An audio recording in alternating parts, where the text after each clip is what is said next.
মদিনার নারীদেরকে পাঠদানের জন্য, শেখানোর জন্য তিনি একটা স্পেশাল ডে নির্ধারণ করেছিলেন এবং নারীদের আগ্রহের কারণেই তিনি সেটা করেছিলেন। তারা একবার এসে রাসূল সাল্লাল্লাহু আলাইহি ওয়াসাল্লামকে বললেন যে গলাবানা আলাইকা রিজাল ফাজআলনা ইয়াওমান মিন নাফসিক, হে নবী, আমাদের মনে হচ্ছে পুরুষরা বেশি প্রায়োরিটি পেয়ে যায়, আপনি আমাদের জন্য স্পেশাল একটা ডে নির্ধারণ করেন, একটা দিন যেদিন এসে আমরা আপনার কাছ থেকে অনেক কিছু শিখবো, জানবো।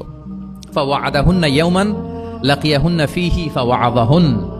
রাসূল সাল্লাল্লাহু আলাইহি ওয়াসাল্লাম তাদের এই আবেদনের প্রেক্ষিতে মদিনার নারীদের জন্য একটা special day for teaching women, মদিনার যে কমিউনিটিতে নারীরা ছিল তাদের জন্য রাসূল সাল্লাল্লাহু আলাইহি ওয়াসাল্লাম স্পেশাল একটা ডে নির্ধারণ করেছিলেন এবং সেদিন পুরুষ সাহাবীদেরকে গুরুত্ব না দিয়ে তিনি শুধু নারীদের বোনদের কোশ্চেন নিতেন, তাদেরকে তিনি পাঠদান করতেন, শিক্ষাদান করতেন। এবং জ্ঞানার্জনকে, জ্ঞানের আলোকে ছড়িয়ে দেওয়াটা, এটা ছিল রাসূল সাল্লাল্লাহু আলাইহি ওয়াসাল্লামের মূলত মিশন।